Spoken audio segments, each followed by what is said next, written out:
प्रगति के पथ पर तेज गति से आगे बढ़ती भारतीय रेल अमृतकाल में न्यू इंडिया के निर्माण में अपनी महत्वपूर्ण भूमिका निभा रही है।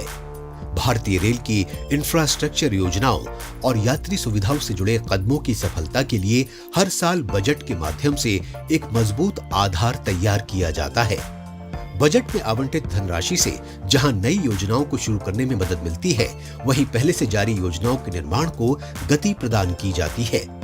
बजट 2023 भी भारतीय रेल के लिए नई उम्मीदें लेकर आया है। माननीय वित्त मंत्री श्रीमती निर्मला सीतारमण जी ने 1 फरवरी को संसद में वित्त वर्ष 2023-24 के लिए आम बजट पेश किया। A capital outlay of 2.40 lakh crores has been provided for the railways. भारतीय रेल को रिकॉर्ड 2.4 लाख करोड़ का कैपिटल एक्सपेंडिचर दिया गया, जो अब तक का भारतीय रेल को मिला सबसे अधिक कैपिटल एक्सपेंडिचर है। वर्ष 2022-23 में भारतीय रेल को 1.59 लाख करोड़ का कैपिटल एक्सपेंडिचर दिया गया था। देखा जाए तो पिछले वर्ष की तुलना में इस वर्ष लगभग 51% की बढ़ोतरी हुई है और ये कैपिटल एक्सपेंडिचर वर्ष 2013-14 की तुलना में लगभग 9 गुना ज्यादा है। जाहिर है कि बजट 2023-24 में भारतीय रेल के विकास के लिए जो रकम आवंटित की गई है, उससे देश में वर्ल्ड क्लास रेल इंफ्रास्ट्रक्चर के निर्माण, देश भर में रेलवे स्टेशनों के पुनर्निर्माण, बुलेट ट्रेन परियोजना के निर्माण और देश में रेल नेटवर्क के विस्तार को गति मिलेगी। वहीं देश भर में वंदे भारत ट्रेनों के संचालन, पूर्ण विद्युतीकरण के लक्ष्य को हासिल करने और यात्रियों के लिए अत्याधुनिक सुविधाएं विकसित करने का मार्ग प्रशस्त होगा। बहुत सारा फोकस रहेगा बजट में, जिस तरह से कहा गया है उन सब थीम्स पे, ग्रीन ग्रोथ पे, टूरिज्म पे, वर्ल्ड क्लास एमिनिटीज पे।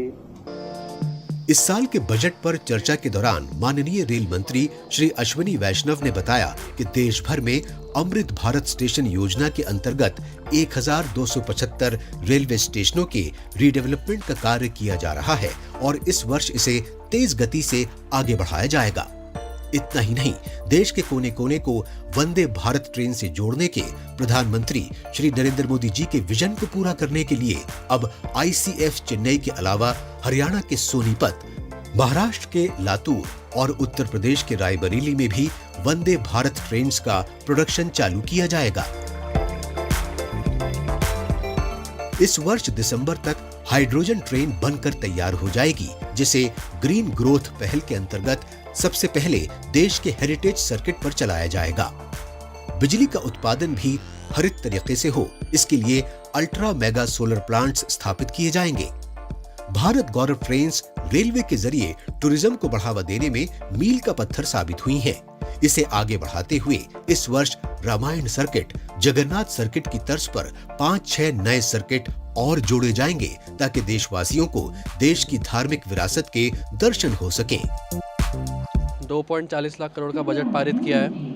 ये जानकर बहुत अच्छा लगा है, क्योंकि जैसे अभी जो भी नई नई ट्रेन आ रही है, वंदे भारत ट्रेन हो गई, राजधानी वगैरह हो गई, इन सब में और इम्प्रूवमेंट होगा और रेलवे की पूरी शक्ल बदल जाएगी।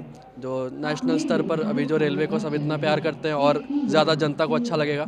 सरकार ने जो बजट दिया है रेलवे को, उससे यात्रियों के लिए बहुत सुविधा होगी और इसके लिए हम सरकार को धन्यवाद कहना चाहते हैं। देखा जाए तो अमृतकाल के इस रेल बजट से न केवल भारतीय रेल को नई पहचान मिलेगी, बल्कि नए भारत के निर्माण में और जन आकांक्षाओं को पूरा करने में भी भारतीय रेल अग्रणी भूमिका निभाती नजर आएगी।